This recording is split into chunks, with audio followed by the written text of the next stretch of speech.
We're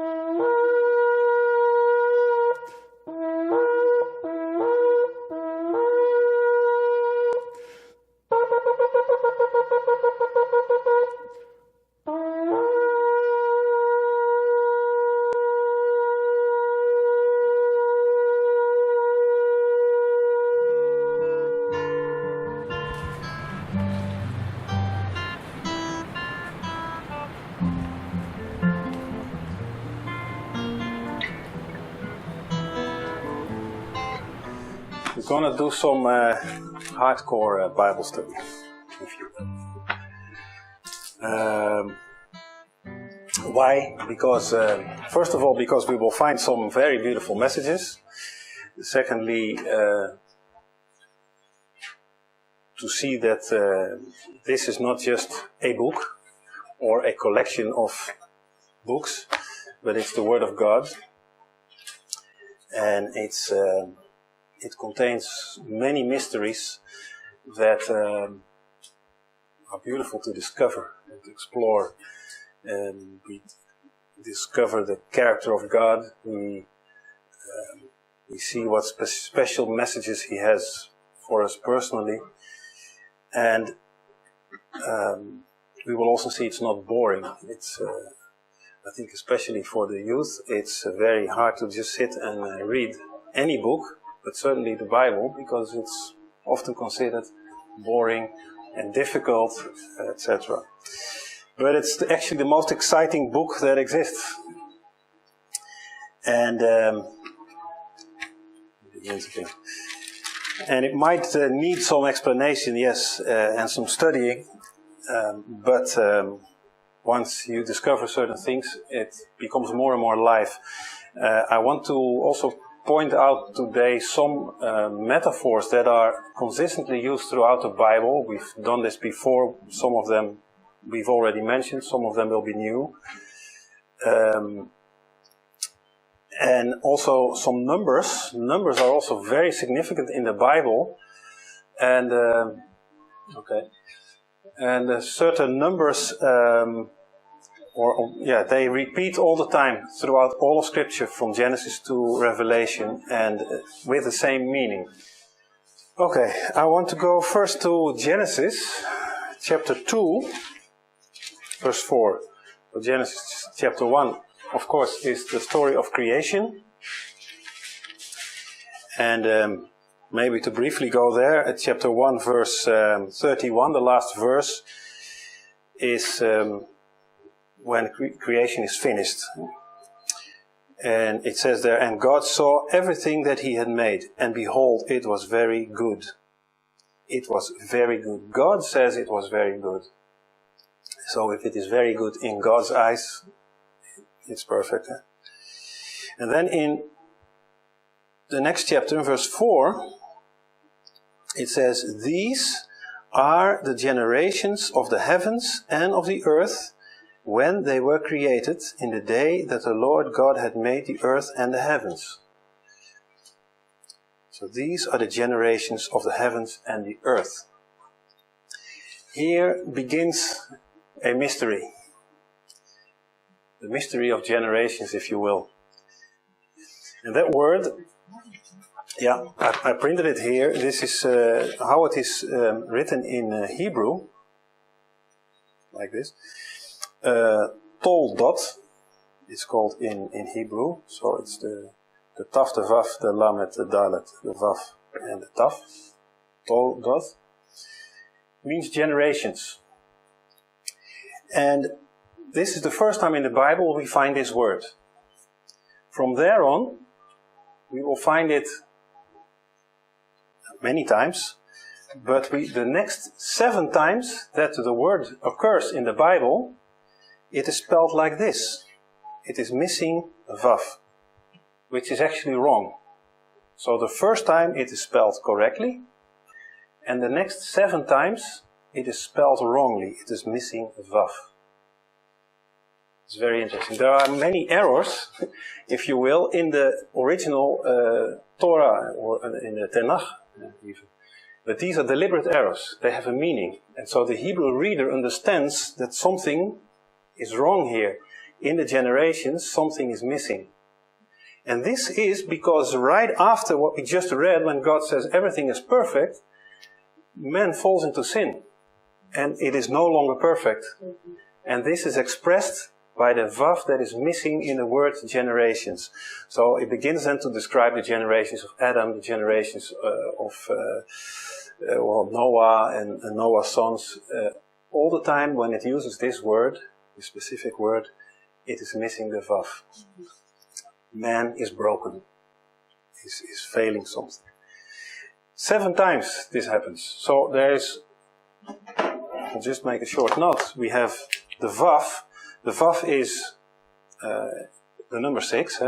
Every letter has a number also. So the vav is the 6. And 6 is the number of man. So throughout the Bible, whenever you see the number 6, you know it has to do with man. Or with sin. It's also the number for sin, because through man, sin came in the world. And this is consistent. Man was, by the way, created on the 6th day. It's easy to remember. And so 7 times now this missing vav occurs. 7 is the number that God uses. Every time you see 7, you know God is at work. The 7 years of plenty, the 7 years of famine, that's not a coincidence, that's God who's working. The 7 days in the week, that is how God has ordained it. So 7 is the number for God. So 7 times we see that the vav is missing. And then the next time, which is the 9th time, we have 1 plus 6 is 7, and then the next time that the word generations occurs is in Ruth. In Ruth 4, chapter 18, it says, "These are the generations of Phares." And there the word generations has the vav again. And so that begs the question, why? Why is it all of a sudden okay there? Now, Ruth is extremely interesting, an extremely interesting book, and maybe we will go a bit more deep into it another time. But in Ruth 4, verse 18, these are the generations of Phares, and Phares begot Hezron, and then it goes on until verse 22, where we get Jesse, and Jesse begot David. We see that Ruth is the great-grandmother of David, of actually the house of Judah, that would bring forth the Messiah. And there is also the answer to the question, why is the vav coming back? Because now the root from which the Messiah would come comes into existence in that specific moment. From Perez comes the Judah, the tribe of Judah, from which the Messiah comes. And so that is why we see the vav again. Now, the vav is also related to Jesus. And we know this, we looked at it before, the symbol of the vav, if you see it in Hebrew, it is actually the shape of a nail. That is what it symbolizes. The word vav means nail. So it's also a word. And so the first time it's used in the Bible is when the Israelites built the tabernacle, and they use these nails, these tent pegs, to hold the tent up. These tent pegs, these nails that go in the earth, they are vav. But we find, of course, nails much later, because Jesus is nailed to the cross. And so these are also nails that are symbolized by vav. And for the crucifixion, 3 nails were used. 1 for each hand, that's 2, and then 1 through both feet. So there were 3 nails, so it's vav, vav, vav, or 6, 6, 6. It's the culmination of sin, but also the conquering of sin that happened on the cross. So there we see 666 through this letter vav. So there's a whole lot of wisdom and symbology in the Hebrew language specifically, that is interesting to discover. It begins, as we saw in Ruth 4:18. These are the generations of Perez. And Perez means breach, to break through. It is there that there is a breakthrough in the downward line of mankind, who is actually lost in sin. There is now a breakthrough in the generations, in the families, that will lead to the Messiah. We studied quite a while ago the first line of the Bible. I have printed here again in Hebrew. And I wrote it on the back for myself.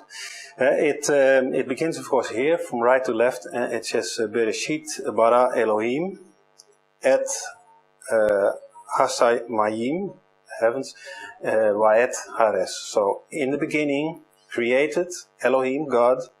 This green word, et, has no meaning. It cannot be translated into anything. And then you get Hashamayim, that's the heavens. And then you get Vaet, which means and earth. Heavens and earth. So here is again, there are a lot of mysteries in this one sentence, and we studied many of them, but I will add something to it now. Because what you see here, this word that cannot be translated et, it is the Aleph and the Tav. Now the Aleph and the Tav are the first and the last letters of the Hebrew alphabet. So if you now bring it to the Greek alphabet, what are the first and the last letters? The Alpha and the Omega. And what does Jesus say in Revelation 1 verse 8? I am the Alpha and the Omega, the beginning and the end. So this is actually Jesus, the Alpha and Omega, or the Aleph and the Tav. And this, by the way, this combination of two letters is found quite a few times in the Old Testament, and it has no meaning. It's not a word that translates into something, but it's an object, and this is in this case the object of creation is Jesus. He is the object of creation. And I want to briefly go to Colossians 1 verse 17. We read it, of course, many times, but this is so powerful. Verse 15, I will start. Speaking there about Jesus, who is the image of the invisible God. This, by the way, is again another verse that tells that Jesus is God. He's the image of the invisible God. He's the, you could say, in a sense, the manifestation of the invisible God. The firstborn of every creature. And then it comes. This, what now comes, explains this. For by him were all things created that are in heaven and in the earth, visible and invisible. Whether they be thrones or dominions, principalities, powers, all things were created by him and for him. And he is before all things, and by him all things consist altogether. And he is the head of the body, the church, who is the beginning, the firstborn from the dead. Firstborn from the dead means he's the first one who resurrected from the dead on the Feast of First Fruits. And he is the first fruits. And that in all things he might have preeminence. Well, this is very powerful, explaining the object of creation as well as the Creator itself, which is Aleph, Tav, Alpha and Omega, Jesus. Now, what is extra interesting here is that this word is Vaet. This is et, and this is the Vav comes in front, Vaet. And that means and. What does it say? The heavens and the earth. So now this word connects heavens and earth. Jesus bridges heaven and earth. How? Through his death on the cross. And this, you cannot make this up or orchestrate this. This is so beautiful, the way it is. So,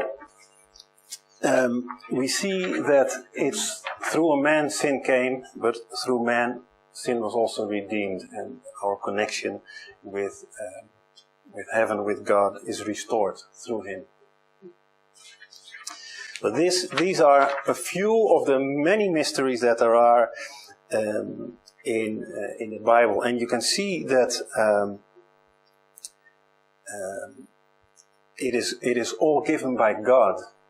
It is impossible, when actually Moses was the first one to write down the Torah, that he could have known that there would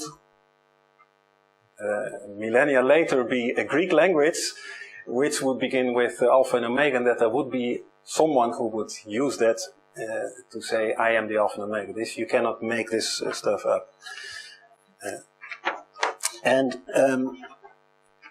Man in Hebrew is Adam. It's a name, Adam, as we call it, but Adam means man or mankind. And in Corinthians, 1 Corinthians, you see 1 Corinthians 15 verse 45, we see what Paul writes, and of course this is from the Holy Spirit. 1 Corinthians 15 verse 45, it says, the first man, Adam, was made a living soul, and the last Adam was made a quickening spirit. The last Adam is Jesus. And so he refers to Jesus as the last Adam. The first man and the first physical man through which sin came, and then Jesus through which sin was redeemed. So that's Adam. And I just make this bridge now for you to know. This word Adam is what we find in the word Jew. So we have through the media and everything a certain idea about what is a Jew, but biblically Jew is Yahudim. That's what Yahudim has become Judah or Judean, and therefore from that we get the word Jew. But Yahudim means Adam, belonging to Yahweh. It's people of God, men of God. That's what it means. So in a sense, if you're a child of God, you're also a Yahudim, a Jew in that sense. So it's interesting to know a bit of these things. You can all of a sudden recognize much more in Scripture. So we go through some more metaphors and numbers that once you know them, actually you can use them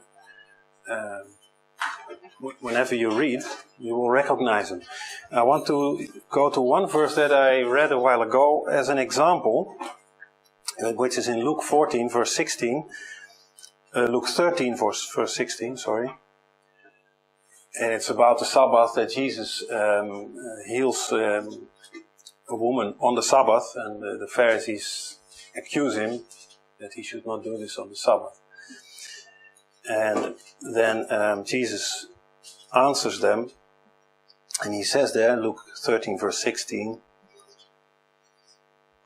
and ought not this woman, being a daughter of Abram, whom Satan had bound, lo, these 18 years be loosed from this bond on the Sabbath day. Now if you read this and you don't know anything about numbers, you don't pay attention actually to the fact that it is 18 years. But it's there for a purpose. It's 18, not 15, not 20, but 18. What is 18? 18 is 6 plus 6 plus 6. And we see it in the same sentence where Satan is mentioned. And this is, again, pointing to this evil that Satan brings, with which he binds people. That we, of course, find literally in Revelation 13, verse 18. But that number is there for a purpose. And there are many of this kind of hints that give a deeper meaning to verses.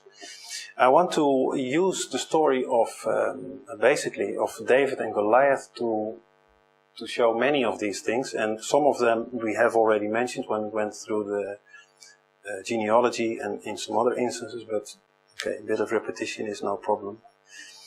The story of David and Goliath, everyone knows it, both Christians and non-Christians. It's this teenager, because David was probably only 17 years, this teenager who slays the giant.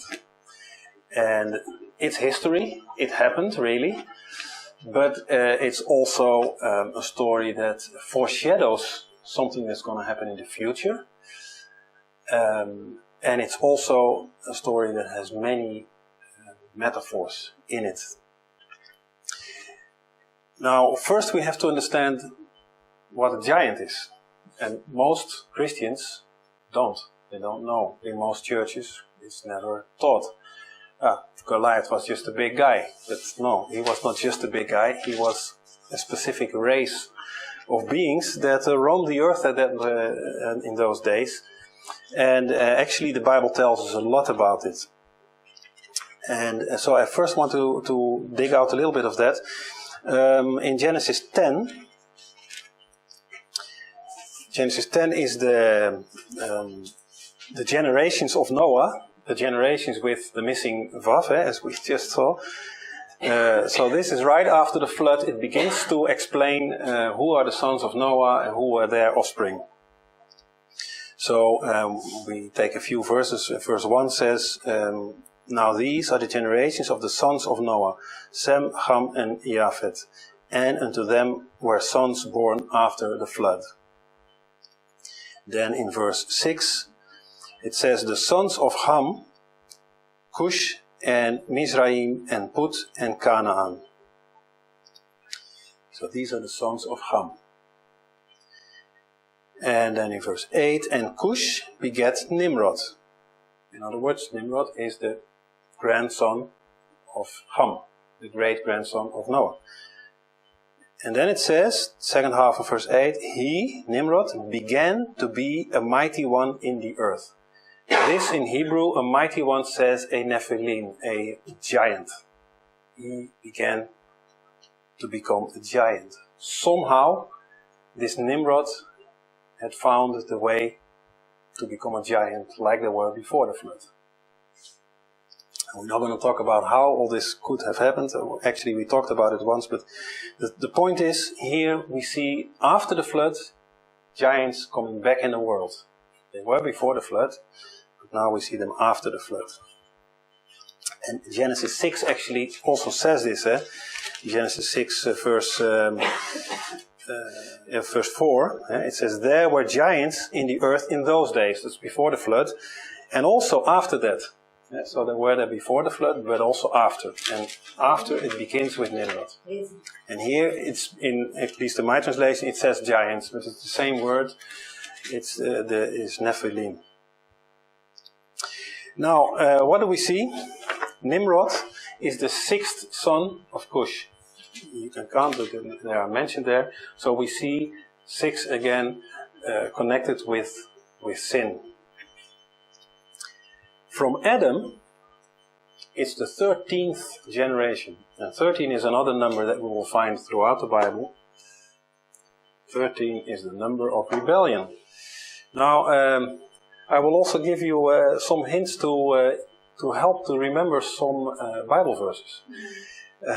Because when the Bible was written, all of the Bible actually, Old and New Testament, there were no chapters and there were no verse numbers. It was just text.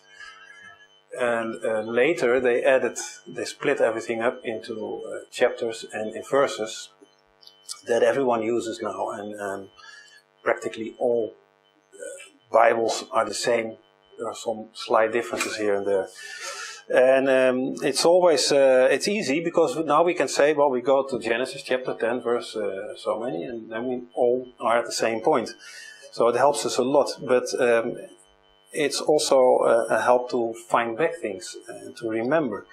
Now, the numbering of chapters and verses is not necessarily God-inspired, but there are certain coincidences that are so profound that you would think that maybe God had a hand in that. I think you gave once this 3:16 path, And we have, of course, John 3:16, but there are many chapters 3 verse 16 that form a story in itself. So there are these things. And it helps you to remember where certain things are written. So 13 is the number of rebellion. The first time we find this is in Genesis 14 verse 4, where it says, for 12 months we served, but in the 13th month we rebelled. There we see 13 connected with rebellion. And it will stay like that. Back to this Genesis 10, so Nimrod began to become a mighty one in the earth, and then in verse 14 it says, and Patrushim and Kashluhim, out of whom came Philistine and Kaptorim. So here we see the beginning of the Philistines. They are the ancient enemies of Israel, and they are actually giants. We see the army of the Israelites led by King Saul, and on the other side of the valley are the Philistines, where we find Goliath. So these are Philistines. In Numbers, I want to go to, for chapter 13, verse 25. This is when the Israelites, after the Exodus, they reach Canaan. And then explorers are being sent into the land. And it says in verse 25, and they returned from searching the land after 40 days. It's not a number we have to write down, because 40 we will find so often in the Bible.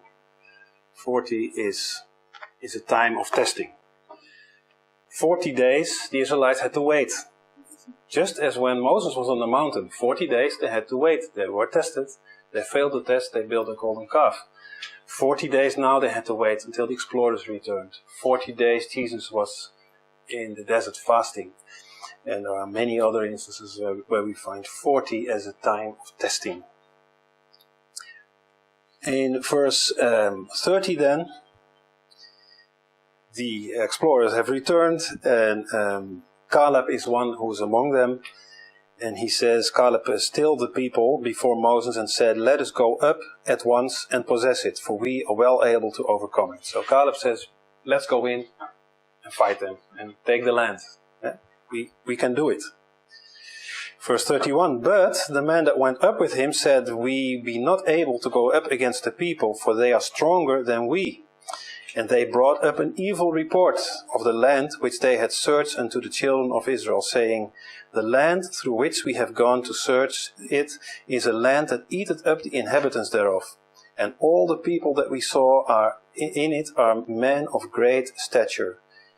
And there we saw the giants, the sons of Anak, which come of the giants, and we were in our own sight as grasshoppers, and so we were in their sight. So they tell basically there are big, very big men there, giants. And so we cannot take them, we cannot overcome them. And we know the story, the Israelites become afraid, and with that they show that they don't trust God, because what has God said in the beginning of the chapter there, chapter 13, he says, this is the land that I will give unto the children of Israel. So he has already said, this is yours, I give it to you. But they say, well, we can't do it. And because of that, they are sent back in the wilderness, where they have to remain a year for every day that they waited. In other words, 40 years. A long time of testing, and most of them, all of them that are over 20, except 2, will not make it into the land.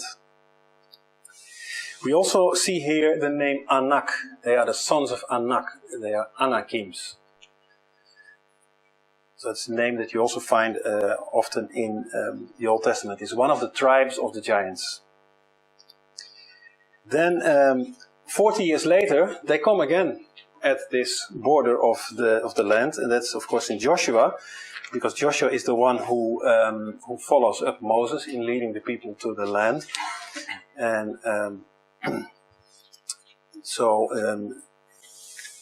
Moses dies, and Joshua leads the people up to the Jordan. They come from the east up to the Jordan, not far actually from Jericho, the first city that they have to conquer, which is a huge city. Why? Because there live giants there as well.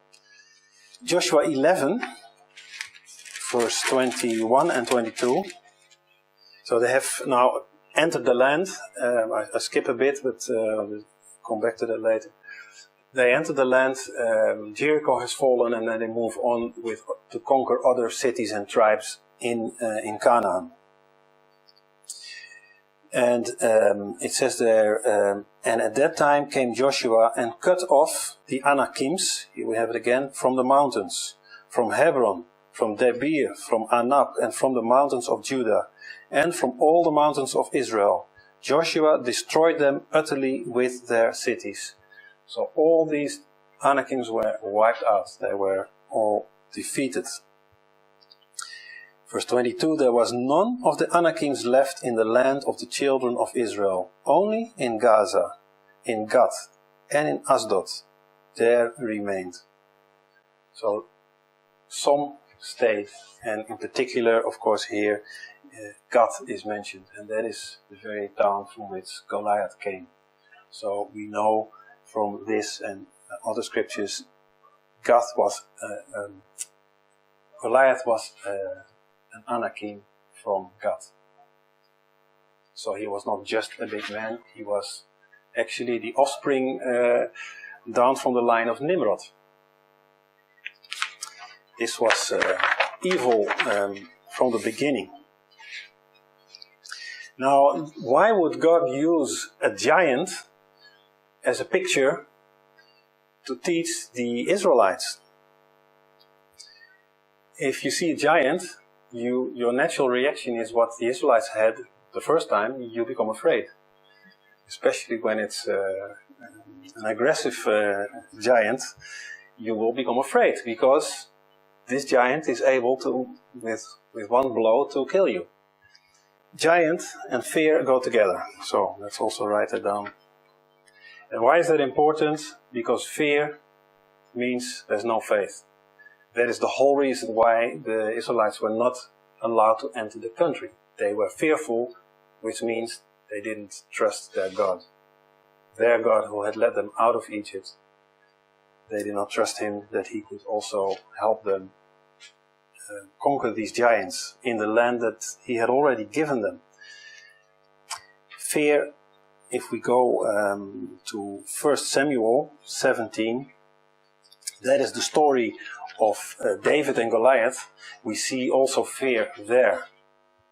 That speaks here about the Philistine, which is Goliath. So we know Goliath was an Anakim, he was a giant, he's also a Philistine. It all matches up. When Saul, the king, and all Israel heard those words of the Philistine, they were dismayed and greatly afraid. Fear to them. Why? Because there was a giant who was speaking very threatening words. And they were afraid. By the way, this Goliath was by far not as big as the giants they had to conquer before that. First time when they came to Canaan, and also later, the giants were much bigger, and before the flood they were even bigger. But nevertheless, he was a big guy. In verse 24, it says again, and all the men of Israel, when they saw the man, fled from him and were sore afraid. Although they were with many, they were afraid, sore afraid. And it's interesting because what happened there were two armies opposing each other, and this was the way they had battle in those days. Two armies in a field, usually in a valley, were opposite each other, and at some signal they would run towards each other and begin to fight. And one of the armies would win. And of course there were many casualties. But now they were just staying there. So the two armies are there, and they're just waiting. And then this Goliath comes to the front, and he begins to yell at the Israelites, and they are so afraid they don't dare to do anything. And it says there in verse 16, the Philistine drew near morning and evening, and presented himself 40 days. You see again 40 days. So they are tested. They are being tested, the Israelites, for 40 days. It's again the same thing. And actually they failed the test, except for David. It's a number of testing all the time. As I said, fear means no faith. We go to 1 John chapter 4, verse 15 to 18. We also read it a while ago, because we spoke actually about the snare of fear not long ago. But we read it here in context. 1 John 4, verse 15 through 18. That's the answer to fear. Whosoever shall confess that Jesus is the Son of God, God dwelleth in him, and he in God. And we have known and believed the love that God had to us. God is love, and he that dwelleth in love dwelleth in God, and God in him. Herein is our love made perfect, that we may have boldness in the day of judgment, because as he is, so are we in this world. And now it comes, there is no fear in love, but perfect love casteth out fear, because fear hath torment. He that feareth is not made perfect in love. Read what love means here. This is not love of the world or anything. This is the love, the perfect love of God. And it begins with, whosoever shall confess that Jesus is the Son of God. That has to be at the beginning. Then this perfect love, which is part of the fruit of the Spirit, takes over, and it will drive out fear. There will be no more fear. And David, he overcame this fear. He saw this giant when he came at the battlefield, and he said, what is this? Why are you not doing anything? He is blaspheming our God. Let me take care of it. And with me, he didn't mean that he would do it in his own power, but of course he trusted God to do it. Another example that went before him is Caleb. Caleb was the only one, actually, when they reached Canaan the first time, who said, let's go in, we can take them. He was the only one. And when they came to the same point 40 years later, it was the same Caleb who spoke. Joshua 14, verse 10 through 12. So now, 40 years later, they come again at the border of Canaan. And Caleb speaks. So, Moses has died. Joshua has taken over Moses' place. Joshua and Caleb are the only two men that survived the 40 years in the desert. Only two that were over 20 years. And Caleb says then, and now behold, the Lord hath kept me alive, as he said, these 40 and 5 years, even since the Lord spake this word unto Moses, while the children of Israel wandered in the wilderness. And now, lo, I am this day 85 years old. That is 85. Yet I am as strong this day as I was in the day that Moses sent me. As my strength was then, even so is my strength now. For war, both to go out and to come in. Let me also read verse 12. Now therefore give me this mountain, whereof the Lord spake in that day. For thou heardest in that day how the Anakims were there, and that the cities were great and fenced. If so be, the Lord will be with me. Then I shall be able to drive them out, as the Lord said. So we see again the Anakims, the giants, and he's 85 years old. He says, I'm just as strong as I was back then. If the Lord wants, I will go in for war, and I will come out with victory and drive them out. And so it happened indeed. That is trusting the Lord, and that is the same we see with David as a teenager when he runs boldly towards this giant and slinging the stone at his head. So when there is faith, there is simply no fear. There is no room for fear. Other way around, when there is fear, then we know that the faith is weak or absent. Giants are connected to the number 6, to sin, to evil, and they bring fear. They instill fear in the people. And it is something of the old days, but it is something also, and we will get to that not today, but the other time, I will continue on this. We will see it also in the future. What awaits us, and what we can read among other scriptures in Revelation, also involves creatures that we can't even imagine that they exist. So mankind will see this again, and as Jesus says, men's hearts will fail them for fear. Indeed, men will drop dead by the mere sight of these creatures that will be unleashed in the days in the future. And so it's a matter of faith. Those that are still on the earth at that moment, they need all the faith that there is to overcome this. Lastly, I want to look at the place where the armies are. They are in a valley. This was the warfare in those days. They were usually in a valley, in a plain, so that there was no obstruction. Both armies could see each other and they had space to move and to fight each other. And in Joshua 18, verse 16, we see it says, "And the border came down to the end of the mountain that lieth before the valley of the son of Hinnom, and which is in the valley of the giants on the north, and descended into the valley of Hinnom to the side of Jebusi on the south, and descended to En-Rogel." So it speaks here about the valley of the son of Hinnom, the valley of the giants. Valleys throughout the Bible, almost without exception, have always to do with war. So you can, this is a metaphor. You can, if you want to keep a list, when you read the Bible and you see the word valley, you know that it has to do with war somehow. And this valley specifically is the valley of Hinnom, the valley of the giants. This is bad. It's very bad actually, and we can read about the same valley in 2 Chronicles 28, verse 1 through 3. Ahaz was 20 years old when he began to reign, and he reigned 16 years in Jerusalem. But he did not that which was right in the sight of the Lord, like David his father. For he walked in the ways of the kings of Israel, and made also molten images for Baalim. Moreover, he burned incense in the valley of the son of Hinnom, and burned his children in the fire, after the abominations of the heathen whom the Lord had cast out before the children of Israel.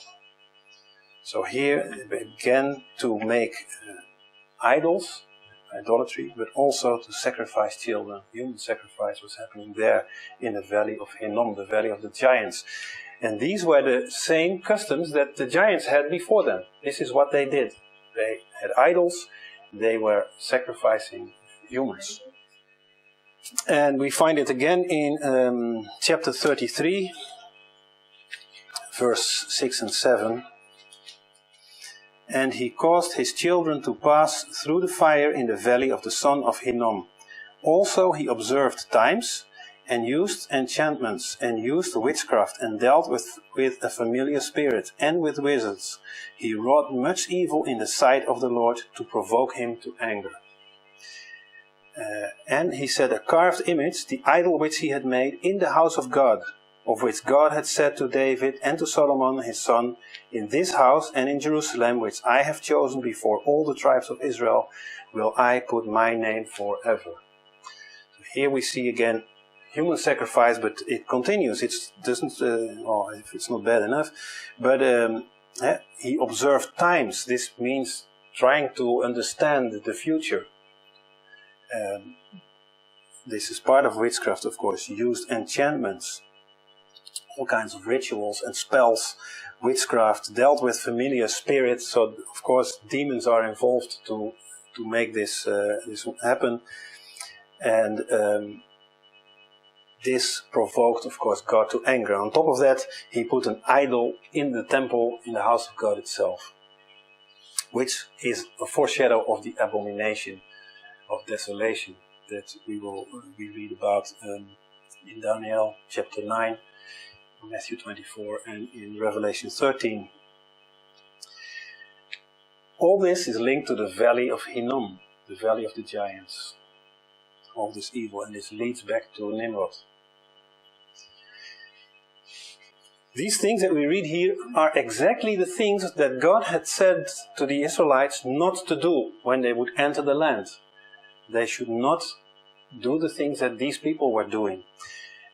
By the way, there is a link between all these practices of witchcraft and idolatry and human sacrifice, a link to that and to the world before the flood. Because the world before the flood was full of sons of the fallen angels. These were the original Nephilim. They did those things. This was taught to them by the fallen angels. And so when Nimrod began to be a giant again, they began to do this again. They knew it. They had their memories from before the flood, obviously. So they began to practice all these things again. If we go back to Deuteronomy chapter 10, that is, of course, before they enter the land, God speaks to Moses, and he says exactly this. Chapter 18, verse 10. Let's start with verse 9. When thou art come into the land which the Lord thy God giveth thee, thou shalt not learn to do after the abominations of those nations. So they are in the wilderness. They have not entered the land. They don't know what's going on there, but God knows, obviously. And God is already telling Moses, when you get there, not you, because Moses would not get there, but when you as a people get there, don't do the things that those people do. And then he continues to say what it is. There shall not be found among you anyone that maketh his son or his daughter to pass through the fire. This is child sacrifice. Or that uses divination, or an observer of times, that's future telling, or an enchanter, or a witch, or a charmer, or a consulter with familiar spirits, what we nowadays call a medium, or a wizard, or a necromancer. For all that do these things are an abomination unto the Lord, and because of these abominations the Lord thy God doth drive them out from before thee. You read this, you think, yes, of course, nobody should do this. But Satan is so sly that he finds ways to bring these things into even our modern society without most of the people being aware that they are actually into witchcraft. When they read a horoscope, or when they have their future, the hand read, or something like that, the future being told, that's what it talks about. That's witchcraft. Or when a medium calls on a deceased family member, at least is what they say, that is a familiar spirit and a necromancer. So these are the things that God is talking about. Then maybe they were more explicit, but it's all still there, including, of course, child sacrifice. Think of the tens of millions of children that are being aborted. So God had warned not to do this, and it's exactly what happened. They entered the land, and that's what they did. Not all of them, but that's what happened there. And it's all linked to this valley. This valley of Hinnom is a place of idolatry. I want to go to Jeremiah. We're almost there. Jeremiah chapter 7, verse 31. And they have built the high places of Tophet, which is in the valley of the son of Hinnom, to burn their sons and their daughters in the fire, which I commanded them not, neither came it into my heart. Therefore, behold, the days come, said the Lord, that it shall no more be called Tophet, nor the valley of the son of Hinnom, but the valley of slaughter. For they will bury in Tophet till there be no place. So, again speaking about the valley of the son of Hinnom, of child sacrifice, and the coming judgment because of that. The valley of Hinnom, this name Hinnom has later been changed into Gehenna or hell. So it's actually where this name, the word hell, comes from. So bad. Actually, that's also what awaits those that are into these practices. How did I get here? Because the Philistines and the Israelites, David and Goliath, they are in a valley. And this is the valley of Elah. It's not the valley of Hinnom, it's a different valley, but it's a place of war. Now Elah means oak tree or terebinth. And there's another metaphor. We also saw it a while ago. Whenever it speaks about a tree, it's a place where you learn something. It's the classroom. It's not strange. In tropical countries, they often have their schools outside, their Bible studies outside, and they choose the shade of a tree to be underneath. It says in Hosea 4 verse 13, because the shadow is good. They're under a tree because the shadow is good. And so that's a place where you sit down, you listen and you learn. So the tree is a classroom. So these two armies are there in this valley of the terebinth, of the oak tree. They are, in a sense, in the classroom, and God is going to teach them something. He's going to teach them something about what faith is, and how it drives out fear, and what it means to trust Him. That is the lesson that we can learn, of course, from this battle between David and Goliath. But all of this foreshadows a future event.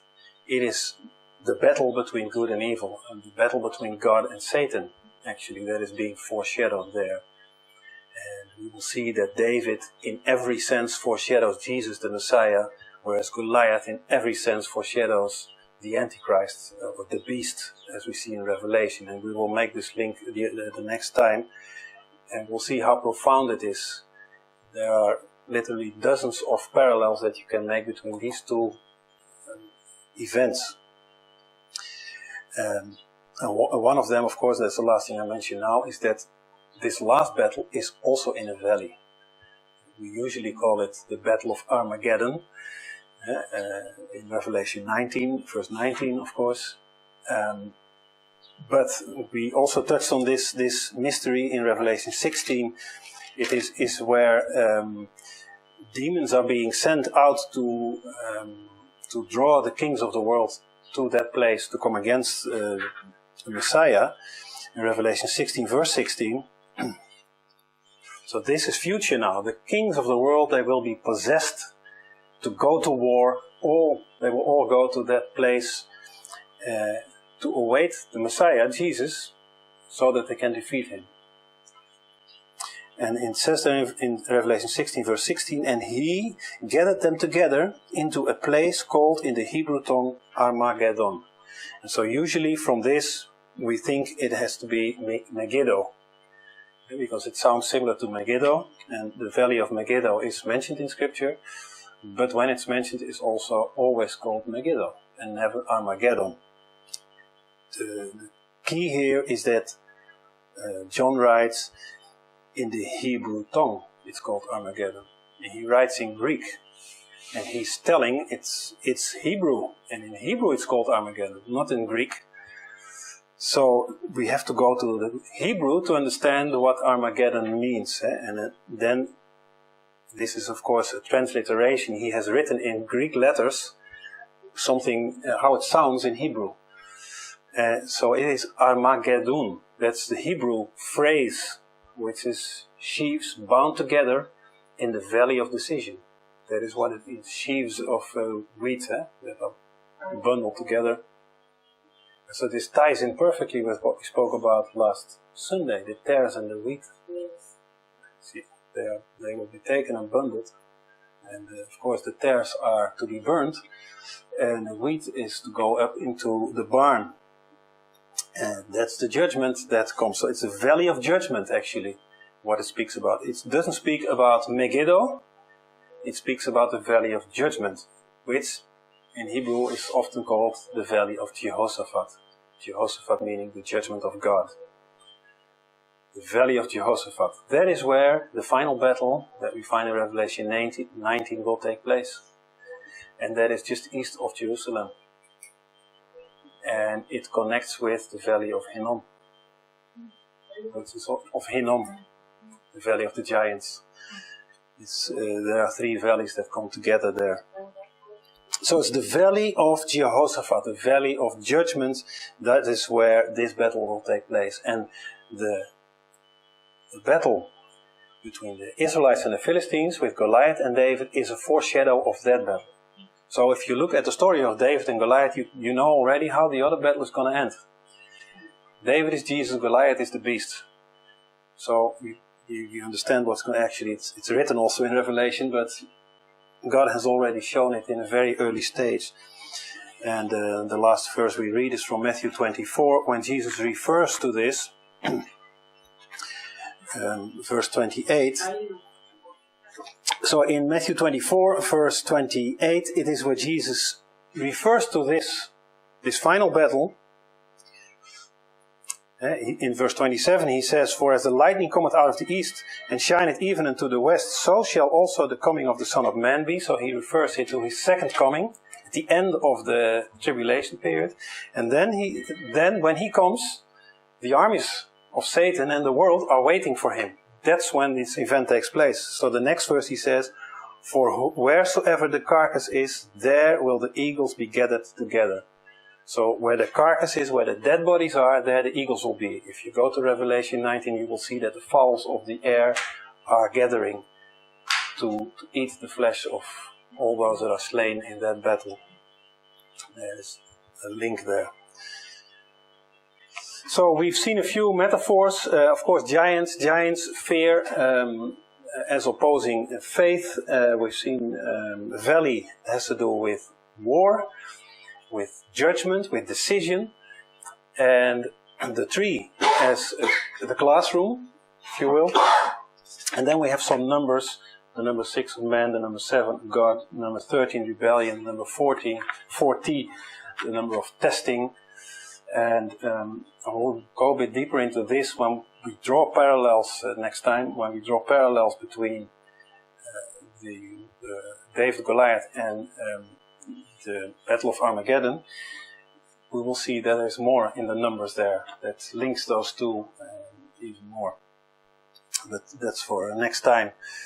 So all these things, it's good to have these numbers and these metaphors in your mind, or you write them on a small list or something.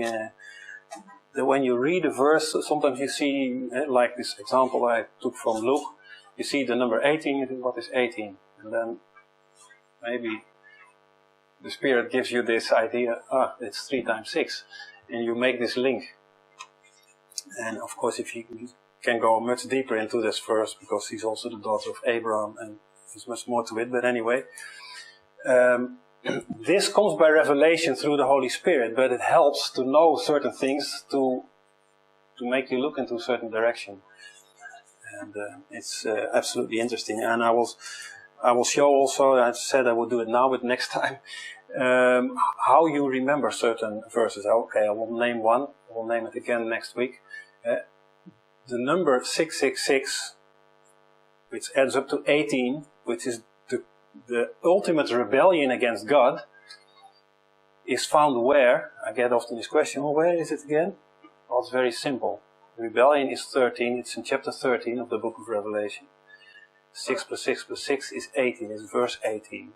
So once you know this, you will never forget it. It's chapter 13, verse 18, you will find 666. And so there are more of these interesting things that once you know them, you can't get them out of your head. The Battle of Armageddon and the second coming of Jesus is Revelation 19:19. There's a double there. The call for the armies to go there is in Revelation 16:16. So if you flip the 9, it's 6. So 16:16 and 19:19, they are linked. Just these little things that are easy to remember. And then you can quickly find back later on. We will come to some other examples later. For now, we leave it with this. Amen.